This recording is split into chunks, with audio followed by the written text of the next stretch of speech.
ખ્યાતિ હોસ્પિટલ કાંડ કેસમાં હવે નવા ખુલાસાઓ થઈ રહ્યા છે। ક્રાઇમ બ્રાન્ચની પૂછપરછમાં ચેરમેન કાર્તિક પટેલ પોપટની જેમ બોલવા લાગ્યો છે। કાર્તિક પટેલ પોતાના અલગ બિઝનેસ માટે અલગ સીએસ રાખ્યો હતો।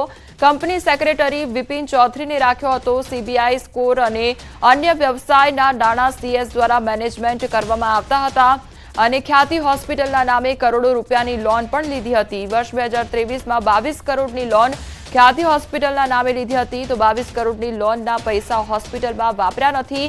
અન્ય લોન પૈસા ક્યાં વાપર્યા છે જેની તપાસ પણ કરવામાં આવી રહી છે। તો કાર્તિક ખ્યાતિ હોસ્પિટલમાં વધુ જતો ન હતો। ખાતરજ પાસે કાર્તિકના ફાર્મમાં દર મહિને પાર્ટીઓ થતી હતી। પાર્ટીમાં ડાયરેક્ટર હોસ્પિટલના ડોક્ટરો આવતા હતા।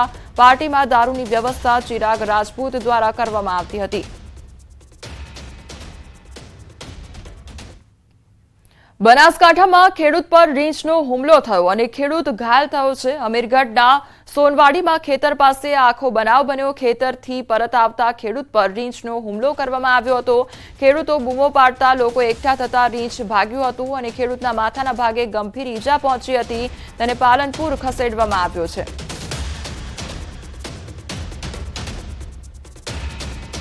રાજકોટમાંથી પ્રતિબંધિત ઇન્જેક્શનનો જથ્થો ઝડપાયો છે અને ઓક્સિટોસિન ઇન્જેક્શનનો જથ્થો જપ્ત કરવામાં આવ્યો છે। 2,85,000થી વધુનો ઇન્જેક્શનનો જથ્થો જપ્ત કરવામાં આવ્યો છે।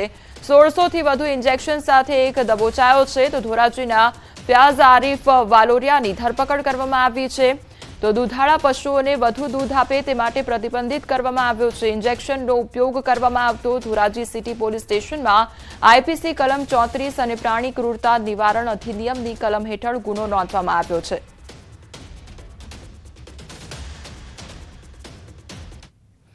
સુરતના વેસુમાં મોડી રાત્રે ફાસ્ટ ફૂડની દુકાનમાં આગ લાગવાની ઘટના બની। આગ લાગતા ભાગદોડ મચી ગઈ હતી। ફાયરને જાણ કરતા ફાયર વિભાગ ઘટનાસ્થળે પહોંચી આવી હતી। આગ પર કાબુ મેળવ્યો હતો અને આગે થોડા સમય માટે વિકરાળ સ્વરૂપ ધારણ કર્યું હતું, જેને કારણે અફરાતફરીનો માહોલ સર્જાયો હતો।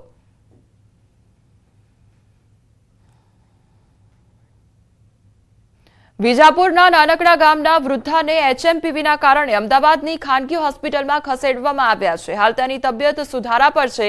સોમવારે રિપોર્ટ પોઝિટિવ આવ્યો હતો, ટેસ્ટ આવ્યો હતો અને જિલ્લા આરોગ્ય તંત્રના કહેવા મુજબ તેમને તાવ કે અન્ય કોઈપણ પ્રકારના લક્ષણ નથી અને તબિયત સ્થિર જોવા મળી રહી છે। એચએમપી વાયરસ એટલો ઘાતક નથી અને એમાં જે મૃત્યુનું જે પ્રમાણ છે એ પણ ઓછું છે। જૂનો વાયરસ છે, ગભરાવાની જરૂર નથી અને આ વાયરસના કારણે જે કોન્ટેક્ટ્સ જેટલા હશે એ બધાનું અમારું અમે જેને સારી કહીએ, જેને શરદી, ખાંસી, તાવ એવા જે લક્ષણો ધરાવતા જેટલા પણ અમને જે લાભાર્થીઓ મળશે અત્યારે મારી ટીમ ત્યાં સર્વેમાં કામ કરી રહી છે।